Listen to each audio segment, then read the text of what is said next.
Hope you're fine.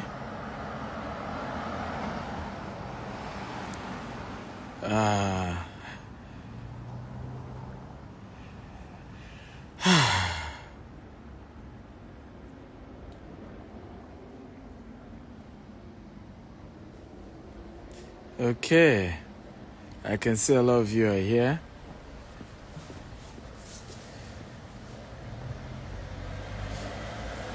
Welcome. Welcome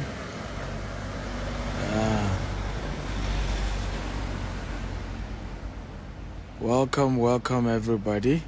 As you're joining, tell me your name and the city you're joining me from, okay? So today I want to talk about how to make money from short stay and rental or capital appreciation in UK real estate market, okay? So how to make money from short stay and real estate capital appreciation in UK and other Western world. Welcome everyone. As you're joining, tell me your name and your city. Kai from London. How are you, Kai? I hope you've registered for tomorrow's training. Invite your friends. Let's get as many people in here. Ogunlade from Lagos. Welcome, Lagos. Kabiru from Lagos. Welcome. You're all welcome and thank you for joining. So we have been doing a 3-day series. Today is the last day and tomorrow is the main event, okay? Tomorrow is the main event. Roland from Edo State. How are you, Roland? Hey, the one and only Mayo. Wow. How are you, Mayo? Good to have you. Kai is asking if my event is virtual. My event is hybrid. So you can attend physically in London, or you can attend virtually online. So it's up to you which one you want to, choose. But it's a hybrid event, and it's good to have you around. Send me a DM if it's something you want to come, and I'll send you the details. Sylvia from Dubai. Diligent from Abeokuta. Welcome everybody. Oh, I can see everybody's joining us today. Thank you.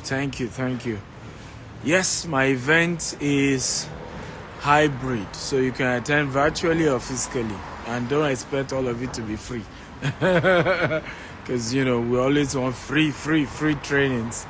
Unfortunately, things come with a cost. Sure Billionaire from London. Sure Billionaire, I hope you have registered for tomorrow. At least it will be good to finally put a face to the Sure Billionaire. So let's get into today's training. How to make money from short stay and then real estate capital appreciation. So let me start with the short stay.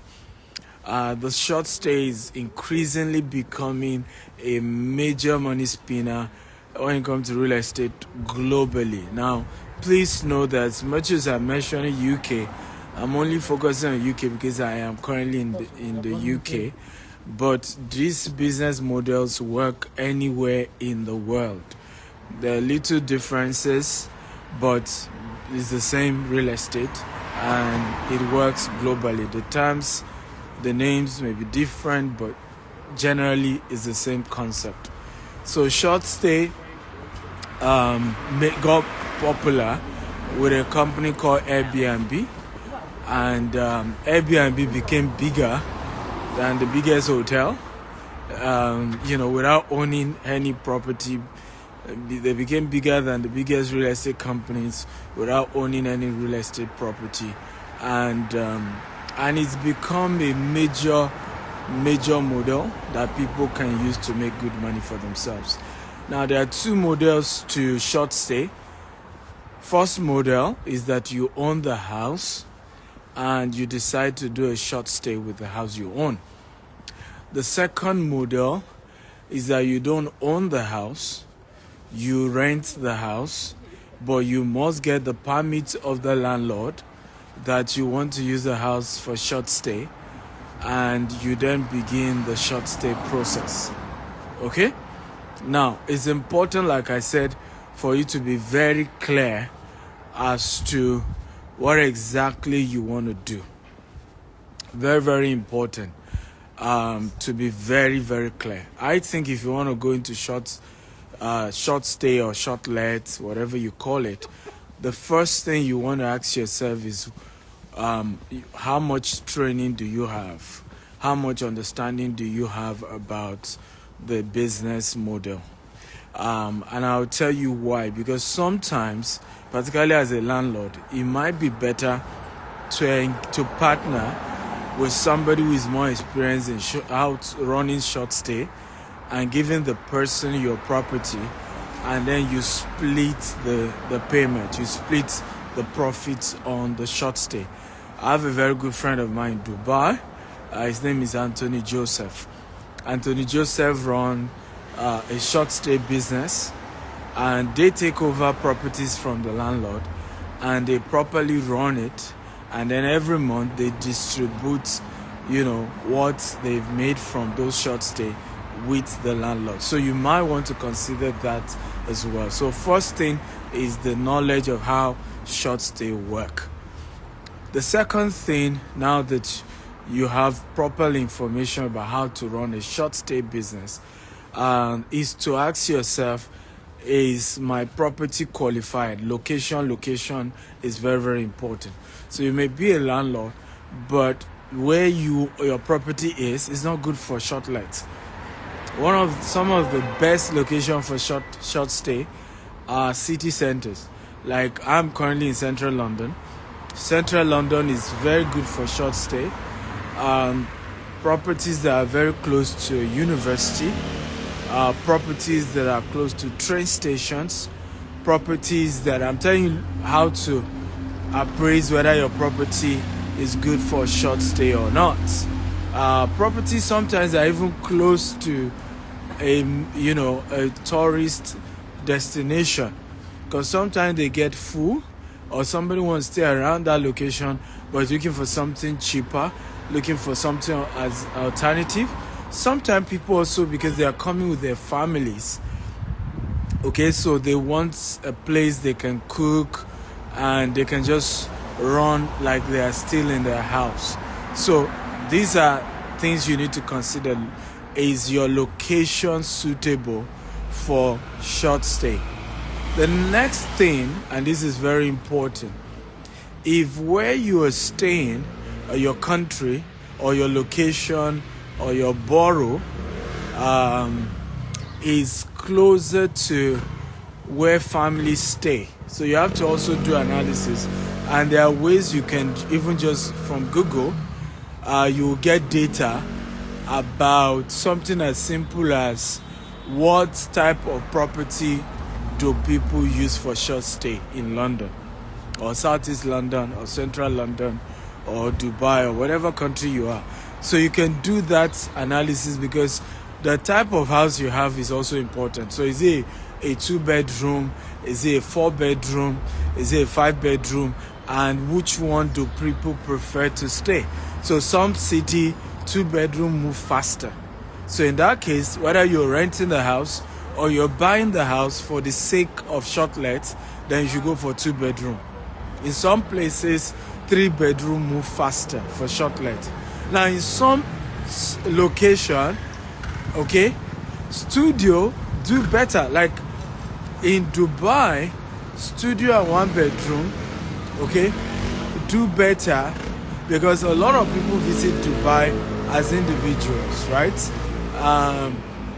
So of course a lot of families come to Dubai, but a lot of time individuals come on their own. So you'll be shocked that studio and 1-bedroom probably do better in Dubai for short stay than you going for a 3 or 4-bedroom.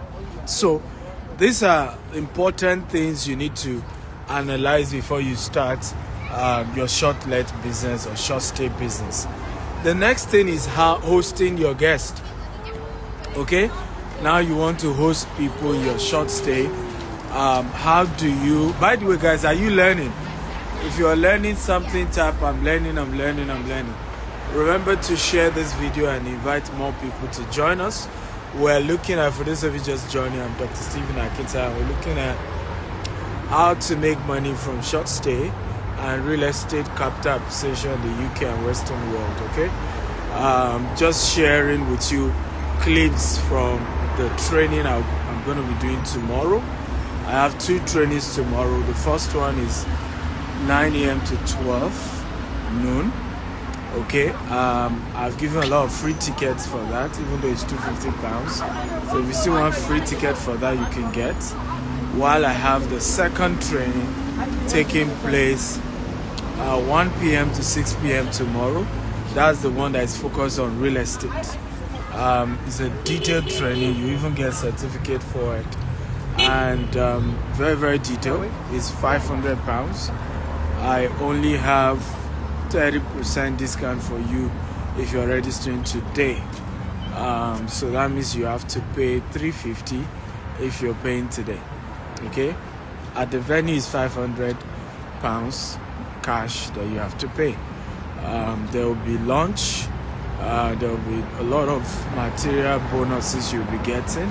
So it's gonna be a great event you don't want to miss. And you can attend physically here in London, or you can join us virtually from anywhere in the world. Okay, so I'm sharing today. For those of you who have missed the previous sessions, you can go to my YouTube, Dr. S. Akintayo on YouTube. Subscribe and watch and share the video. I've done 2 days already, and each day I've been sharing like 2 different ways to make money in real estate. I'll be sharing about 7 tomorrow, and I'm bringing 2 other speakers who are going to be sharing with you. One person will help you on lending, getting funding for your real estate business. Okay, so she'll be showing you how to go about getting ready for attracting funding, and if you have any real estate deal, she'll help you get funding for it. The other person will be teaching you on deal sourcing, on auction property, and I will take the remaining of the class. Okay, so who's ready for me tomorrow? If you're ready, tap I'm ready. But for today, we're looking at making money from short stay or short lets, and how to make money from capital appreciation when you buy property. How do you get the capital appreciation to go higher? Okay, or how do you buy a property that will have a higher capital appreciation? So that's what we're looking at today. So I'm currently on short stay, and I've shared a few things already. So let me continue.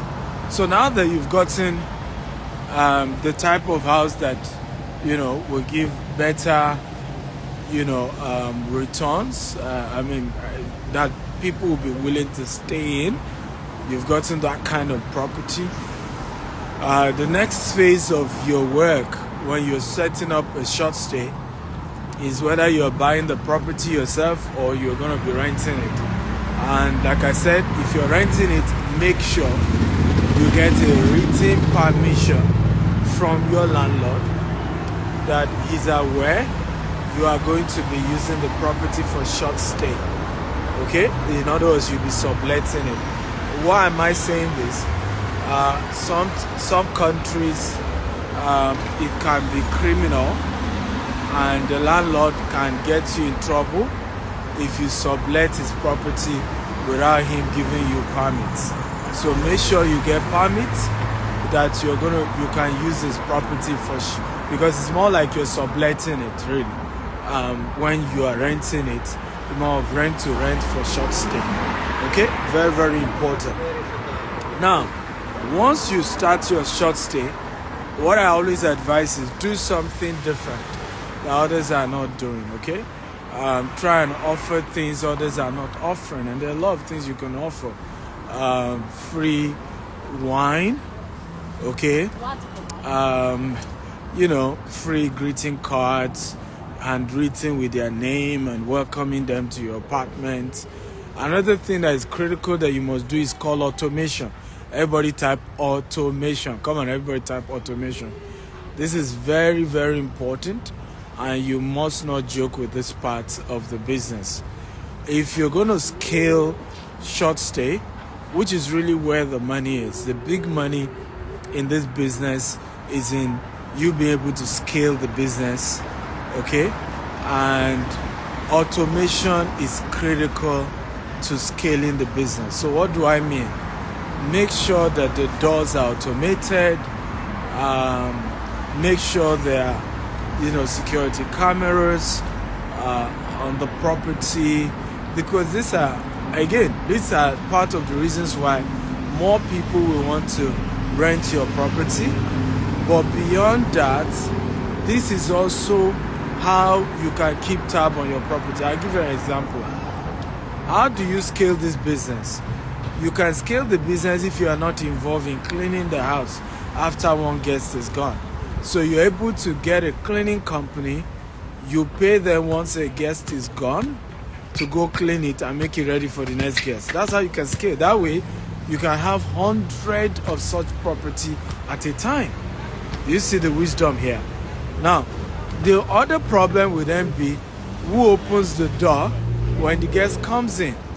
Now, when you start using third parties for these things, they can even on their own begin to mess you up. A lot of people have tried short stay using third party to help them, and those third party were shortchanging them. So my advice has always been automate, so that from anywhere you are in the world, people can rent your property. So if you have an automated door, for example, you do not need to go and open the door for your guests. Once somebody book on the booking platform, okay, they can easily then get keys. That code, the code has also been programmed for the numbers of days they are staying on your property, right? So once they get that code, they are able to use the code, and it's that model has proven to be very, very effective. Why? When you run it that way, you can be controlling 100 short stays from just your house and no issue, because all you need to do, send code to access their property for any new guest. All you need to do is send a mail to the cleaning company once one guest leaves, right? And easy, your money is rolling in. Most of the guests will be paying through the booking platform anyway, even though I also still advise you can create your own mini website, upload details of the house, and still have people who can book directly through you as well, okay? But list it on all these platforms, Airbnb, booking.com, name it. Sometimes you even want to book it on international sites. So for example, let's assume there's a you're doing this here in the UK, but there are Dubai sites, there are Chinese sites, there are US sites, and you feel like, oh, because those sites are more of US, you are not going to put your UK property. You'll be shocked that there are a lot of Chinese who are coming to London, a lot of Americans coming to London who are just Googling, and the SEO will show firsthand, okay, the sites sometimes that are in China, okay, but are showing UK properties first in the algorithm, because they are Googling or making their research from China, right? So you want to make sure that you list on different platforms and different processes, and this will help you in a good way. Come on, have you gotten value here? If you got value, type I got value, I got value. If you want to learn more, you can come for the class. You definitely can learn more, and that's very, very important. Okay, so if you want to learn more, come for tomorrow's class, virtually or physically, and we get to do more. The last part of today's training is how do you make money from capital appreciation? Now, first question, what is capital appreciation? Okay, capital appreciation is the increase in the value of the property you bought between the time you got it and the time you want to sell it, or the time you are appraising the property. So let's assume I got a property here in the UK for £1 million, and 2 years later I'm appraising the property and I'm told that the value is now £1.1 million. Who can tell me my capital appreciation? Come on, can somebody type it? What is my capital appreciation on such a property? I bought it for £1 million. 2 years later is what, if I were to sell it, is worth £1.1 million. Can somebody type what is the capital appreciation on that property that I bought? Okay, and this is important because when you buy a property, there are two major ways you should be thinking of making money. The first one is called rental income. The second one is called capital appreciation. And a lot of time people are fixated on the rental income and they forget the capital appreciation. And I think sometimes the capital appreciation, sometimes, particularly if you own the house, if you own a house, the capital appreciation is more important than the rental income. Both are important, but if you are to weigh them, sometimes and in some cases, the capital appreciation is more important. I'll tell you why. Because you can withdraw the capital appreciation in Western countries without losing the property. You know, it can be, it's called equity line of credit, or your equity on the property, right? So in other words, thank you for that answer, Short Billionaire. $100,000 is my capital appreciation on this property that I bought for $1 million, right? Now I can withdraw cash, that's $100,000, and I can put it into another deal. So sometimes this is one of the major benefits. So the question is, how do you buy properties that gives good capital appreciation? Now, there is a rule, and I want everybody to type that rule. Please invite people, tag your friends, and get more people to join us. There's a rule in the world of real estate, and the rule simply says, okay, and you should type it: smart real estate investors make money when buying real estate and not when selling. I want everybody to type it. Smart real estate investors make more money when buying than when selling.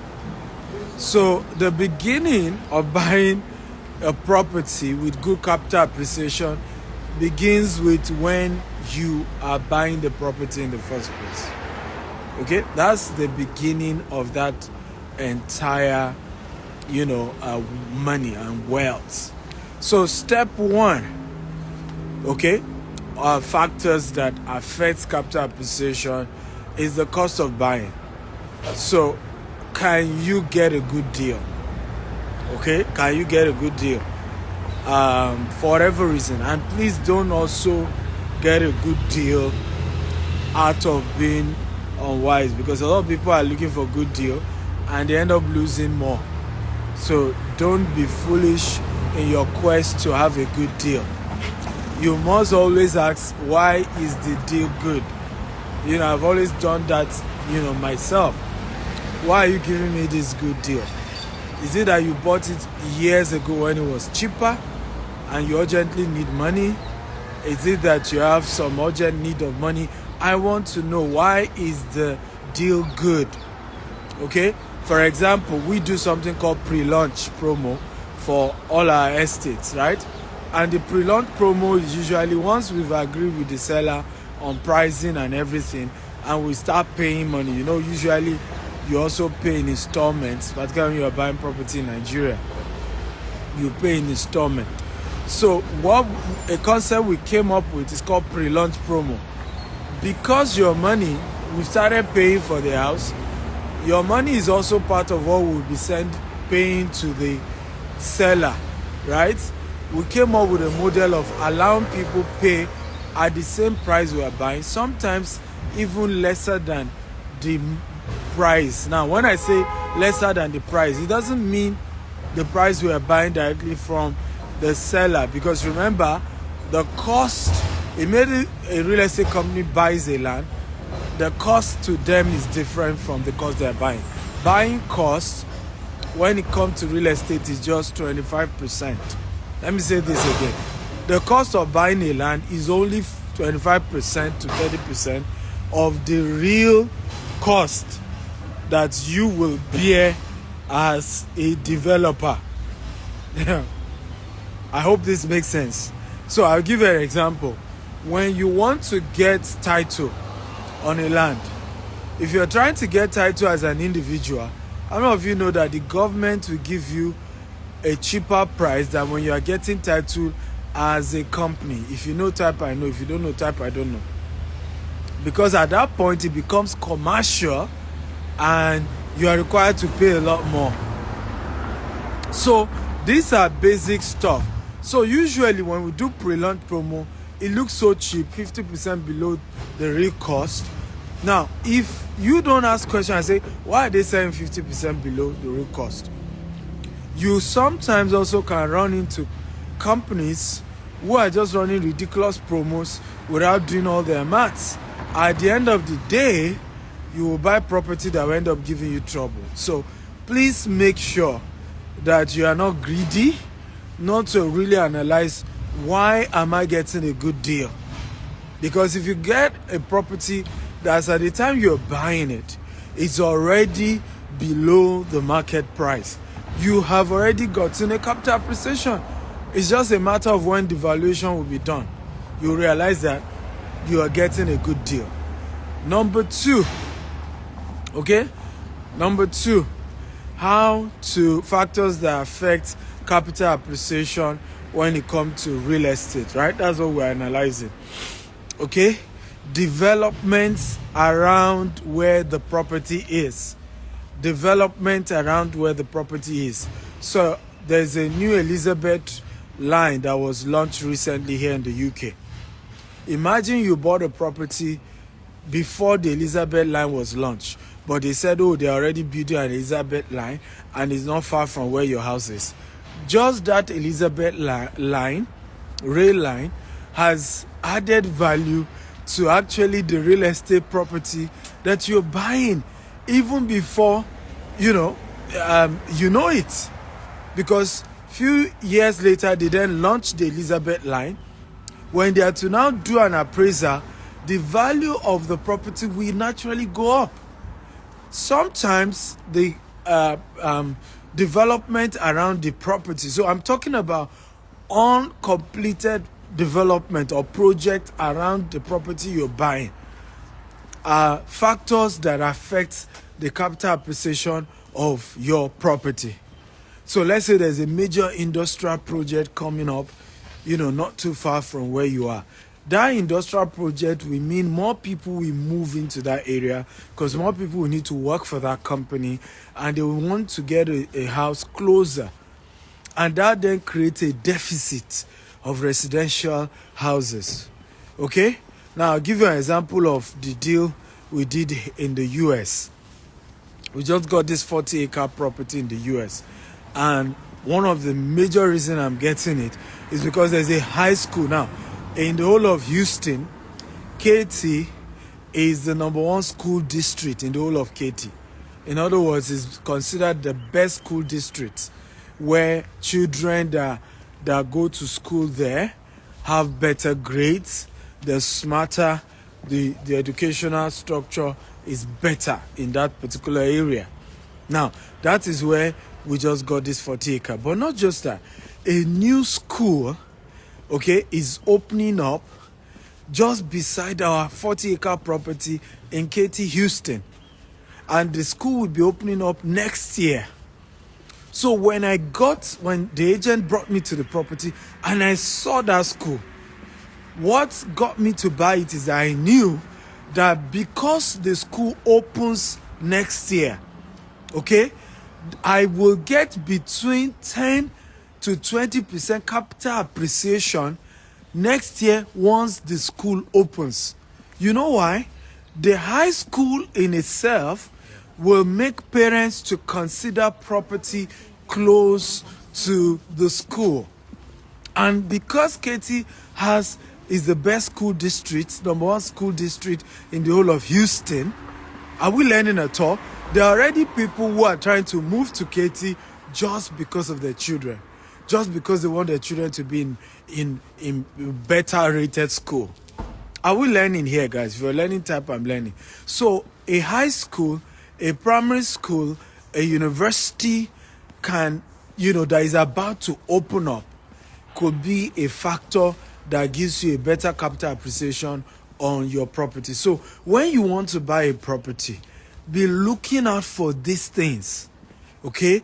What will affect the value? What will get this property to increase in value in the next few years?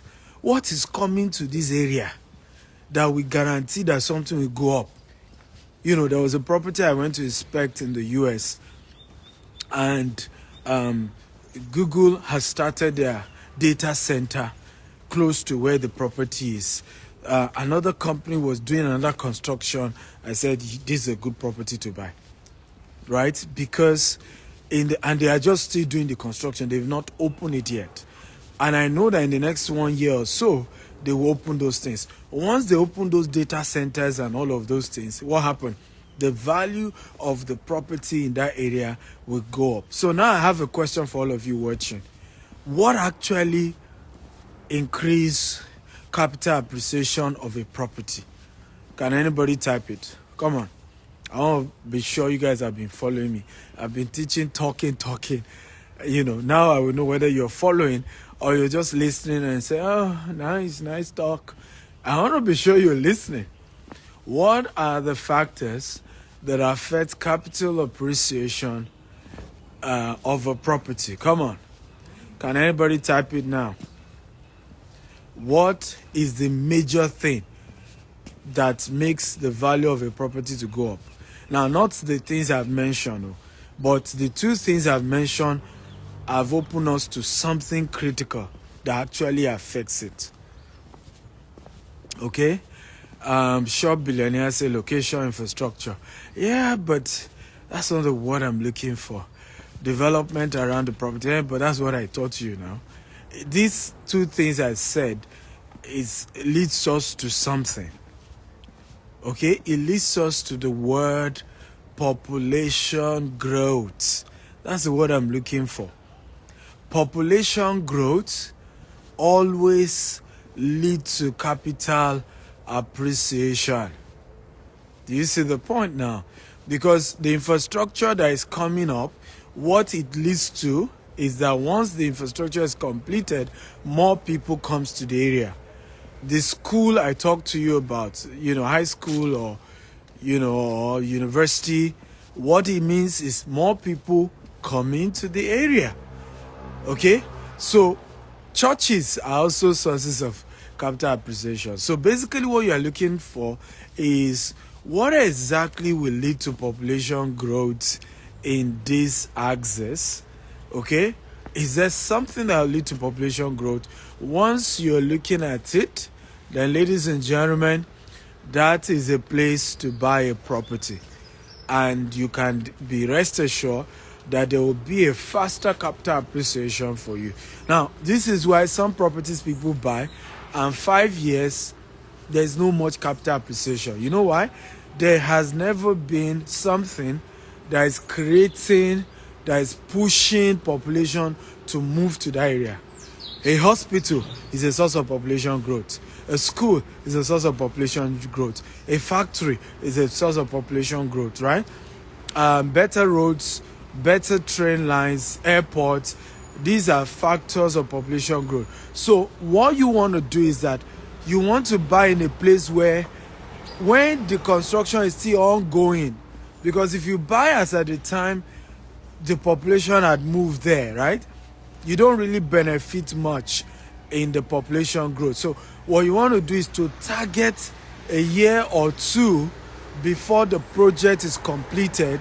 You go secure and buy your property. And what that will do is that you then can wait 1 year later. Of course, the project is launched. Everybody begins to move to the area. And then when you do appraisal of your property, boom, boom, right? The value is gone up. I did a deal, and I am rest assured that in the next 2 years, okay, between 2 to 3 years, based on certain factors, I should be getting at least $2 million, okay, in capital appreciation on just that property, based on some project that will be launched in the next 2 to 3 years. So that's how you analyze your real estate investment. Remember what I've always shared with you guys. Okay, those of you who are my regular listeners, always think of the investment side of real estate before doing any real estate deal. Even if the deal is residential purpose. In other words, even when I'm buying a house that I'm just going to be living there, it's not an investment. I am still thinking of, can I buy such that there is a capital appreciation that is going to be on this? Because you know why? 2 years from now, for whatever reason, I may no longer want to live in that property. Okay? It would then be a smart investment for me if by the time I decide to say, okay, I change my mind, I need to move to a new place based on whatever reason, by the time we try to sell the property, I am getting already 25%, 30% capital appreciation. That will have been a good deal. That would be an accidental profit that I didn't even plan. But that's the way to really plan your life. So stop jumping into investments where you don't think business, you don't think profitability as at the time you're doing it. Don't do that. So ask yourself, this area I'm trying to buy property, what is the guarantee that there will soon be a huge population growth? Okay, what's the guarantee? What guarantees that there will soon be a lot of people moving to this area? Look at London right now. HMO is on the rise. Everybody wants HMO, right? Rather than one person living a 4-bedroom. Okay, now young people having more younger population, and you know they don't mind making it 5-6 people living in one apartment. Now, since COVID, most of the big, properties that are meant for offices are being converted, okay, to residential real estate, because most of these offices, people are not willing to resume to office anymore, and more people that need residential real estate is becoming a major need, okay, going to the future. And this has become the way life has worked. Are you happy about today's training? Come on, guys, talk to me. Are you happy? No, that's not needed. Did you learn something or you didn't? Okay? Oh, beautiful. So, I'm in London. Tomorrow is the Real Estate Investment Masterclass here in London. It's a hybrid event. We're doing physically and we're doing virtually. So it's up to you which one you want to attend. But if you come physically, you meet me. Yes, face to face. We're going to take pictures. We're going to have lunch together. We're going to learn together. So it definitely is something you don't want to miss. But of course, if you're not in London and you want to be part of it, then certainly you can join the virtual class. Just send a DM and state that you want to attend tomorrow's real estate investment masterclass. I promise you it's going to be a life-changing event you don't want to miss for anything. I still have 30% discount if you're paying today. If you're paying tomorrow, of course, you're paying the full £500, which is the cost of the event. Earlier in the day, that's tomorrow, we're having what we call the Business Opportunity Masterclass. It's starting 9 a.m. to 12 noon. It's £250, but I'm still giving free tickets for that. Then by 1 p.m. to 6 p.m. is now the one on real estate. So while I'm doing that, thank you, Elizabeth. I hope you've registered. Send me a DM. Why I decided the last time I came, I did a business opportunity masterclass alone, and a lot of people complained that because in the business opportunity masterclass, I always give different business opportunities like crypto, forex. I just teach you on various businesses you can start, at the little level. But I didn't realize that a lot more people said to me that, Steven, thank you for this one, but we know you as a real estate guru and we really want to learn real estate from you. So now I've structured it such that in the morning 9 a.m. to 12 noon, I teach you on 5 different businesses you can do with zero or little capital. Then from 1 p.m. to 6 p.m. is now the real estate investment masterclass, where we focus on 7 different types of real estate you can do from anywhere in the world, opportunities, how to make money in the sector, how to get started. Okay? And we're going to have lunch. We're going to get materials beyond the class, and it's just going to be a solid 5 hours with me. Okay? So if you're interested, send a DM right away. Like I said, you can attend virtually or you can come physically if you're in London. And some people are even coming from outside of London for the event, by the way. A lot of people are coming from outside of London. So it's up to you whether you want to come down or you just want to do it from the comfort of your home. Of course, some people are coming because they really, really want to meet me in person. And they just feel, I've missed Dr. Steven, and I've missed them too. I've missed a lot of you amazing people. Online, I've had some of the most nicest people in my life that I've met online. Some of you have not even met you, we've not connected physically, but you've been amazing. But I've also met some of the most nasty human beings in my life online. Okay? Nasty human beings. But I've always been encouraged to continue to teach and mentor and share what I know, because those of you who are good, deep at heart, amazing, good human beings are way better than the nasty ones that I once in a while come across. So how many of you are among my good, loyal social media family? If you are a type, I am. Now, if you're among the nasty ones, you can confess today so we can pray for you. So if you're among the nasty one, confess your sin today and say, I'm among the nasty ones. Have mercy on me. But I've enjoyed a lot of good people than the bad ones. There are a few bad ones. Few nasty ones, but the good ones outweigh them, and that's why I've continued to teach and help, because sometimes I listen to testimonies and I'm so humbled at how lives of people have changed from these videos that I do. When I hear stories, they send me videos. My team went to Shiloh and Redeem Camp and to sell some of my books, and I was shocked. People from Malawi, from different African countries, saying that they've watched my videos online and it changed their lives. And it's amazing. It's really humbling. So thank you. And each time you give me testimonies and feedback about how the videos that I do change your life, it means a lot to me.